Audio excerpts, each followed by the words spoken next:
Globally, we have one common theme, and that is too much debt. And today we will discuss how this debt is piling up and beginning to drown the economy. You came here for the truth, so let me unveil that for you. We have so much to cover today, a lot of points that I want to touch on. And first, we will begin with the big news, and that is Greece. For those of you who don't know, I'll just fill you in. There is a new government in Greece, and they are saying no to the Troika, no to the IMF, and all of the austerity measures. And of course, this is causing a problem, specifically because Greece is heavily in debt. And there are many reasons for this, but today I want to discuss a few points from this article out of the Telegraph. On this basis, the Greek authorities expressed their intention to request a 6-month technical extension of the current program as an intermediate step. This would bridge the time for the Greek authorities to work on a follow-up arrangement. So they want basically more time, which would allow them to get the deals in place. And further down, they said to replace the bailout, Greece is seeking a bridging arrangement worth up to $21 billion that would allow the government in Athens breathing space to implement radical economic reforms. The problem that they're seeing on the other end is that this is money going to waste, according to them. They're not going to be able to have these reforms in place and are just going to need more money. Of course, they don't want to take the bailouts. They did accept some temporary funding under the ELA, but of course that money will run out very quickly. They need to get this all sorted out by the 26th when their lifeline runs out. So we're going to move on quickly right here to the article out of the Independent. There is no alternative to a request to an extension of the program, according to the European Commission's Economic and Finance Affairs Commissioner. They're really speaking very heavily on these topics right now, getting very serious with Greece, but it seems like the Greek government is just saying no. And then they said it's up to the Greek authorities now to decide whether they would want such an extension. So this is coming from both sides. There was a very strong opinion across the whole Eurogroup that it had to come from the Greek authorities. They have to make up their mind whether they will ask for an extension of the current program. This consistently reminds me of what's happening in the US every few months with the debt ceiling. They just expand upon their debt. They get to the very last moments, make it a crisis, and of course the debt ceiling is increased. And it happens over and over and over again. It seems like a broken record. It just happens every single time simply because of all the politics involved right here. They're unable to make a decision. So we'll have to see what happens in Greece. The 26th, of course, of February is the really that key moment, but things could happen before. However, it seems like it always happens at the last moment, or sometimes even too late, as we've seen. Now, what exactly happened to Greece to bring it into such a bad scenario? Part of that are the collateralized debt obligations, credit default swaps, and in the US we have the mortgage-backed securities. Basically, I'm trying to get to the derivatives.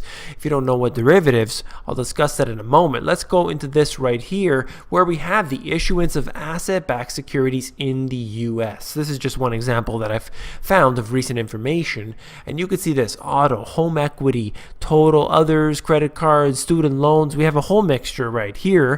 And essentially, it's saying that there is a significant decline from the peak. However, it has been moving up steadily since the crisis, and that is very worrisome to me. And this is exactly what brought us into that chaos in the first place. We had credit default swaps, which is basically insurance on certain countries. And when Goldman Sachs took out this type of insurance on the nations that they were bringing down, that is how they're able to control and manipulate people using economics. It is a currency war that takes place, and they're able to do so using these mega weapons the derivatives. So when you're talking about trillions upon trillions of dollars moving within a system, you can pull a country down, and you can do this intentionally, or it could be just luck of the draw. But that is what happened within Greece,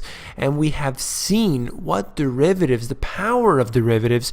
Look at this. After a few years of getting the troika in, making all these decisions, Greece has nearly doubled the amount of debt to GDP that they are in, and this new government has a very long uphill battle to go into. Now let's get into this. This happens to be a derivative here. I'm just showing you what would be a mortgage-backed security, but it's just a cartoon illustration. Somebody has their home, just a random person, random citizen has their home, and of course they have a mortgage on that. The mortgage actually belongs to the bank. So then the bank takes that paper note and it puts it into a big pile, and then they take a bunch of those and then they wrap it up in a little present and put a pretty bow on top, and then they take that and they sell it to an investor. Now, whether this is a CDO, CDS, MBS, or any other type of derivative, it all essentially works like this. This is a general description of that. And essentially, you have these investors looking up, or investment companies looking up different ways to make more money in the hard times, or perhaps even in the good times when they're looking for some extra wealth to accumulate. And here we are, with derivatives offering them that option. Now, you saw in the previous graph how it is definitely down significantly over the financial crisis time, but it's climbing up. So we're heading back into the exact same territory that we were a few years ago. So that's that. I want to move on because people are looking for what are the type of assets that they should be investing into. Well, farmland is something I still recommend despite what this article out of the NASDAQ is showing you. Farmland values in parts of the Midwest fall for the first time in decades. Very important information. Land values are extremely high, typically with this in the Midwest, parts of the Midwest anyway. The average price of farmland in the Federal Reserve Bank of Chicago's district, which includes Illinois, Iowa, and other big farm states, fell 3% in 2014, making the first annual decline since 1986. Now, any asset class that's going for this long is essentially possibly in a bubble. That's definitely not something to deny. However, when you look at the other assets like stocks that have been booming over the past few years in such a dramatic rise, you have to really weigh out your options.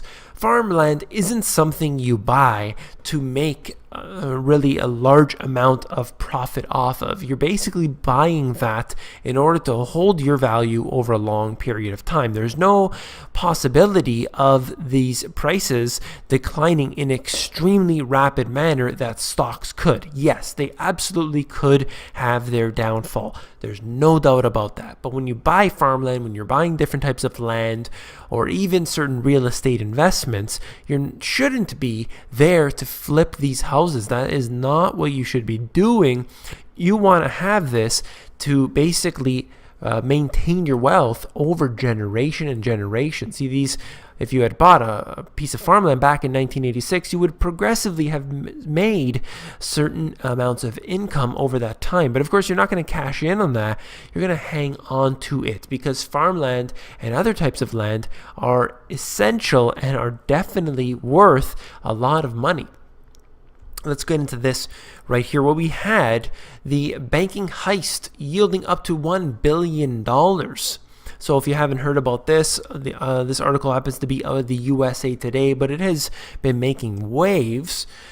They basically were hacking into a bunch of banks, taking a large amount of money, and they said that the victims were mostly Russian-speaking financial institutions. So quite interesting to see how they're able to hack in. We have currency wars, we have cyber wars that take place, and this could be some foul play, not just necessarily any random hacker, but it could be some actual threats from other countries. That's something that we need to think about because they don't do things just really straight to the book all the time. There are much foul play at hand. So this is something I just wanted to note to bring to you this information.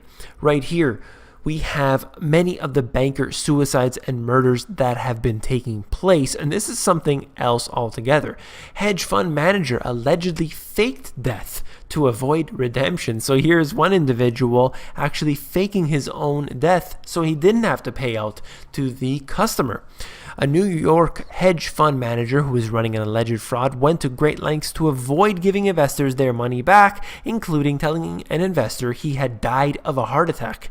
Now, this is just one example I'm trying to show you, but I can see how the financial system is decaying, how the debts are piling up in every single sector, whether that's the individual person, whether that's the corporations, or whether that's the actual nations themselves, all running into too much debt. Now, these individuals in the finance industry are seeing this debt pile up. They are seeing what's at the end of the tunnel, and I assure you it is not a bright white light for them, that's for sure. So we see a lot of foul play that has been existing.